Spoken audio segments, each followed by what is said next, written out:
One spring morning, 4 children stood outside their house in Greenfield, washing the family station wagon. 6-year-old Benny Aldens soaked his dirty rag in a pail of sudsy water. "Boy, it's getting hot out here," he remarked to his brother Henry. Henry, who was 14, stood near Benny, carefully polishing the front bumper. "It sure is," he agreed. "When we're done, we could go get some ice cream at the shop." "Yes!" Benny almost shouted. He grabbed a clean cloth and vigorously dried the front fenders. The shop was the oldest ice cream parlor in Greenfield. Benny thought it served the best ice cream in town, even better than the homemade ice cream their housekeeper, Mrs. McGregor, made with her old handheld crank. "Ice cream before lunch?" Benny's 12-year-old sister Jessie raised her eyebrows. She tried to sound stern, but secretly she couldn't resist teasing her little brother. "Please, Jessie, just a small cone," Benny pleaded. He wiped the fender even harder. "I promise it won't ruin my appetite." "As if anything could," Benny's 10-year-old sister Violet said, chuckling. She made sure to wink at Benny so he would know she was teasing.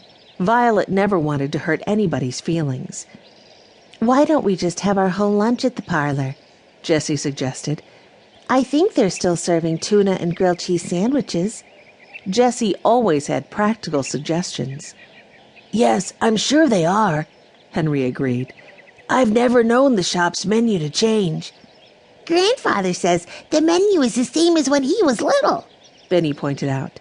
"They're still using the same ice cream recipes." "I'll just run in to tell Mrs. McGregor where we're going," Jessie said. Mrs. McGregor, their grandfather's housekeeper, took care of all the Aldens and their dog, Watch. Not that the Alden children needed much looking after.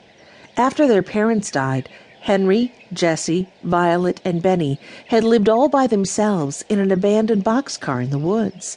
When their grandfather finally found them, he invited them all to live with him. The children knew they were really going to love Grandfather when he made sure to give Watch and the boxcar a home too. Watch lived in the house with the children, and the boxcar was kept in the backyard, so the Aldens could visit it whenever they wanted. Quickly, Violet gathered up the dirty rags and put them in a pail of clean, soapy water to soak. Henry coiled the hose and hung it on a hook in the garage. Benny put away the car wax and cleaning supplies. "Mrs. McGregor would like us to pick up a gallon of ice cream for the house," Jessie said, as she came running out the front door with Watch at her heels. "It looks like Watch wants to come with us," Violet said, smiling. "He can't come into the shop, though," Henry reminded them. "You know they don't allow dogs in restaurants." "Oh, Watch won't mind waiting outside," Benny said, as he clipped a red leash onto Watch's collar. "Almost everyone in Greenfield stops to pet him, don't they, Watch?" Watch cocked his head at Benny, but suddenly he jumped up and tugged at his leash. "Hey, do you hear that?" Benny asked. "Yes, someone is playing some music. It sounds like it's coming from just down the street," Violet said. She ran across the lawn with Benny and Watch at her heels. "I think it might be an ice cream truck," Jessie said, as she and Henry caught up with the others.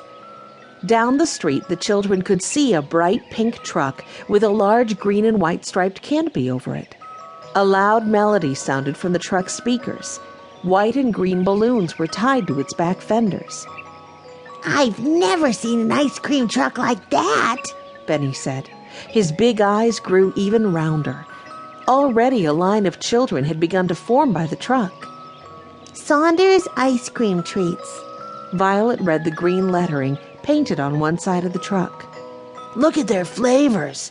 Hazelnut, lemon lime swirl, English red raspberry, French vanilla, Jamaican coconut double fudge chocolate."